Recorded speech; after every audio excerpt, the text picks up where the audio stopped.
Hi, it's Mike with AskTractorMike.com. I'm going to answer a viewer letter today, and I don't think I'm really going to tell you much you don't already know, and it's going to address a problem that we all have, or we all probably will face. Let's get to the letter, and this is one of those videos that I would really like your opinion at the end, and tell me what you think about this subject. It comes from Todd, and Todd says, Mike, I took my tractor into my local, long-standing small dealership for a regular maintenance interval. My father has been using this dealership for decades, but now he is elderly. The original owner died 20 years ago. The small dealership was recently sold after nearly 100 years of family ownership to a large conglomerate. It's happening everywhere. However, in this era of COVIDs and shortages of heavy machine repair techs, this dealership is struggling, not unlike many, I'm sure, around the country. They just don't seem to be able to retain skilled techs and often resort to hiring young kids out of the state technical school, or worse, just any Tom who will show up to work. Should I be concerned about the skills/experience of these techs that my local dealer seems to rotate through? The thought of my machine being used as a training unit is very concerning. I don't feel that these inexperienced techs have a journeyman to look after the quality and provide oversight of their work.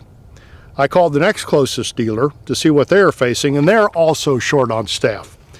In your opinion, how far would you or any of your subscribers travel to find a high-quality dealership to maintain your tractor?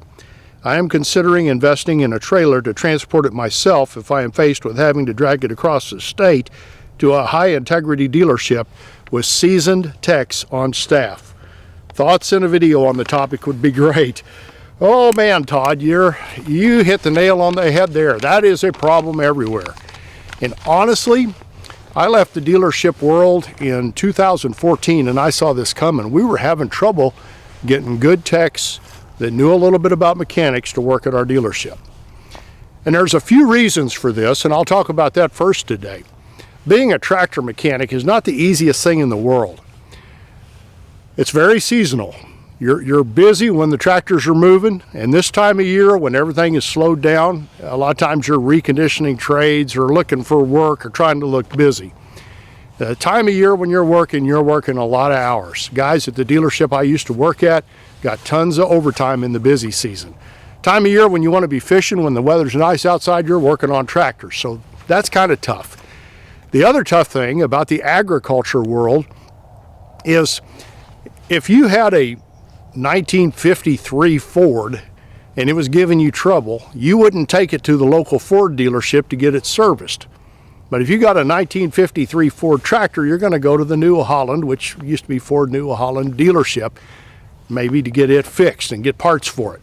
So the tractor mechanics are having to work on antiques and the new stuff. And there's a big difference.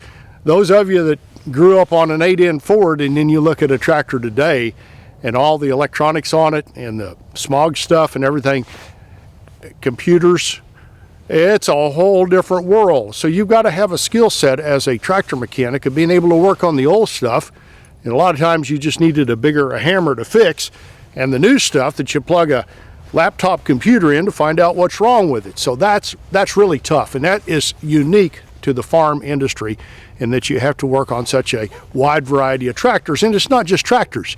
The guys at the dealership I worked at, they worked on tractors, also had to work on skid loaders and backhoes and occasionally a hay baler.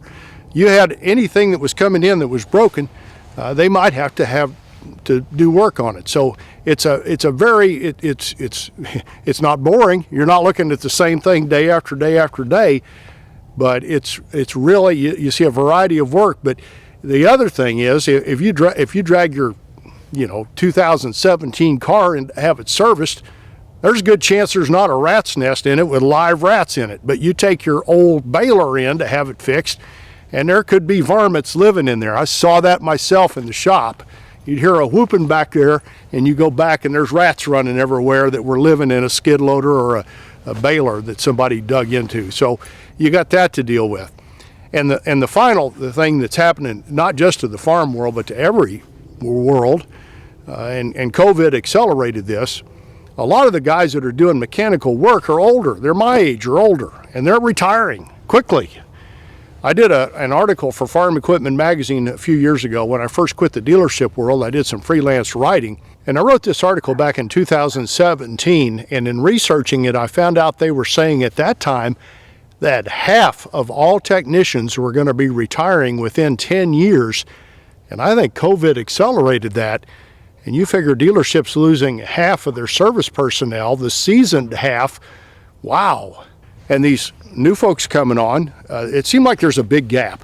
It seemed like there was a time when we as parents were encouraging our kids to go into these higher paying jobs, maybe into a sales job or a tech job, and we didn't have a lot of kids coming in learning how to work on tractors. So we've got a big gap there. Now, the good news is the economy is changing, and you can make really good money as a tractor mechanic now. So if you're a young person and you like variety, you like being out, you like farm equipment, you can consider a career being a technician in farm equipment and probably make a pretty darn good living, especially in the busy season. If you're really willing to work and do a lot of overtime, you can make a lot of money. And it's not a bad job. I think a lot of us as dealers undersell what a great job it is. If you like going hunting in the fall, you can take off work. It's not that busy in November. You can go hit the deer stands, and in the busy season you work a lot of hours, but you make good money. You get to be out, you get a variety of work. You're not looking at the same thing every day, and it's a challenge. And if you're a farm kid like I am and you just love equipment, it's a great career. So I think we need to be selling it a little bit better. Now, the problem with the farm equipment world is dealers, we complain about the shop labor rate. If a dealer raises his shop labor rate, everybody complains. Farmers are notoriously tight, and they check each dealer's shop labor rate to see who's charging the least, and they'll go to a different dealer if they see an advantage to it. And the trucking world and the industrial world, where they run skid loaders, those guys don't worry about shop labor rate. They're depending on their machines to make their living. So they want it fixed and they want it back now. And so the dealer can charge a little bit more for shop labor rate than you can in the ag world because of the way farmers are. So what, Todd, to answer your question, I don't know that you can buy a trailer and drive away from this problem, because everybody is facing it. The little dealers are facing it, the big dealers are facing it. We're all facing a labor shortage, and older guys that knew all the equipment are getting out of the business. Now, I think because I'm seeing ag people raise their shop labor rate, and I never complain about a dealer's shop labor rate. He's got to have that rate up fairly high to attract some people, good people, away from the trucking and the industrial industry as techs. And I see dealers getting their shop labor rates up where they can attract better people. And, you know, like I said today, you need to know a little bit about computers and a little bit about tools in order to make these tractors work. And having these young people come in, I know a lot of people look down on millennials and young people, but we got to have them coming in, and the computer stuff they can fix, and they're not intimidated by it. And I think the mechanical part, they can be trained. So, Todd, to answer your question, I'm going to stay with my local dealer, and I'm going to trust that he's going to find the people that he can train and get up to speed. And I'm curious about what everybody else thinks. I think you need to support your local dealer. If you don't, that problem is going to get bad there. If you're not supporting him, he's going to go out of business. Then you have no choice. So I would trust my local dealer, and look over his work pretty close after you get your stuff back. But patronize him and let him do his thing, and hopefully he can find some folks to attract to the business.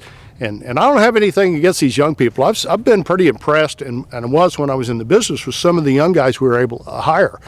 The problem is there's a lot fewer and fewer people coming from the farm. And so they've got to learn hydraulics and all the other stuff that goes with the ag business that's somewhat unique to it. So I'm curious what everybody else thinks. Are you buying a trailer to drive to a bigger dealership on down the road so you can get good service? Or are you going to try to support your local guy? I'm going to stay with my local guy and hope that they can attract good people.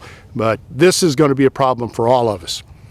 Appreciate you watching my videos. I'd be honored if you'd subscribe to my YouTube channel, and you can do that by clicking the mic face icon and checking the bell so you're notified when I post future videos.